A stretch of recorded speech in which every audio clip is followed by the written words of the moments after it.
I don't know if anyone will believe me. Sometimes I still don't believe in myself. But what happened during the winter of 2019, in that quiet apartment building on the edge of Asheville, North Carolina, has stayed with me every night since. It started after I moved into apartment 3C. I had just gotten out of a rough breakup and was looking for a fresh start.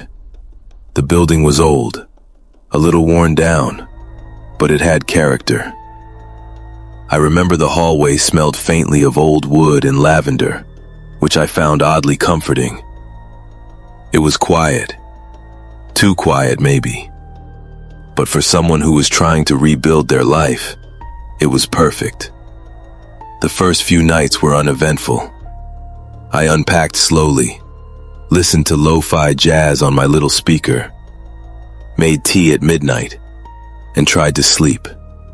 That winter was cold, and the wind would whistle softly through the single-pane windows. And then, the knocking started.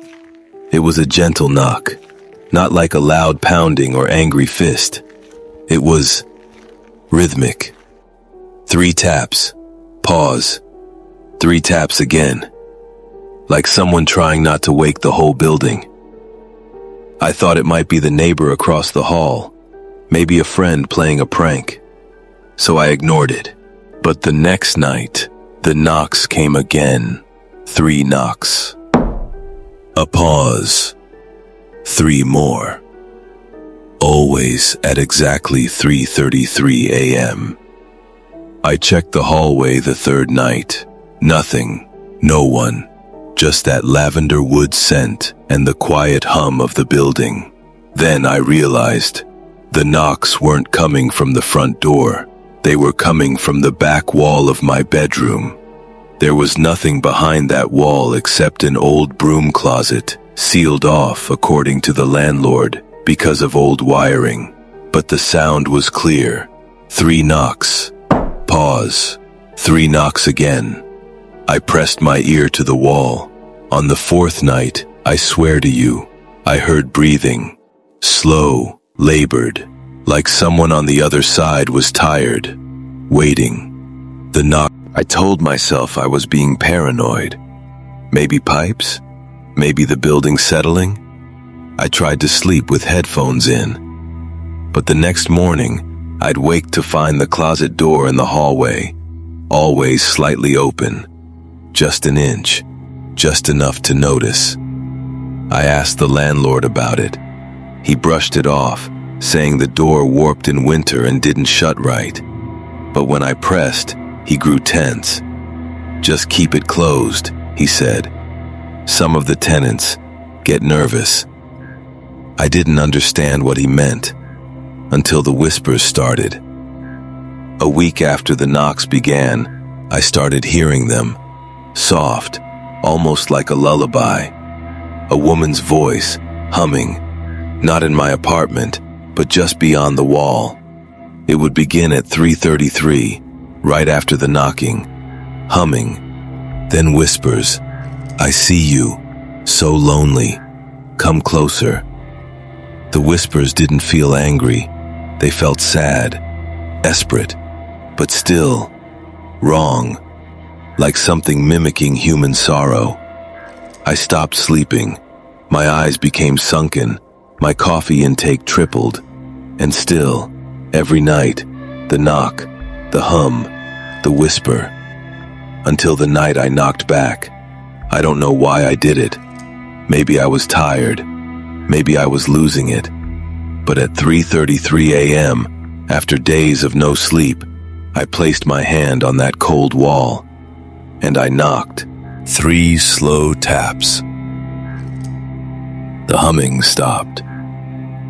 The whispering faded. And for the first time in weeks, silence. Relieved, I slid under the covers, leaving my bedside lamp on. But then, from the hallway closet, I heard the door click open. I grabbed my phone, turned on the flashlight, and crept into the hall. The closet door was wide open now, much wider than usual. Inside, darkness, deep, pitch black. I shined the light inside. Nothing but old coats and dusty shelves. But as I turned to leave, I noticed something carved into the inside of the door. Let her in. I slammed it shut. I didn't sleep the rest of the night. The next morning, I called in sick and went to the local library. I searched the building's history. Apartment 3C. Used to be 3B and 3C combined.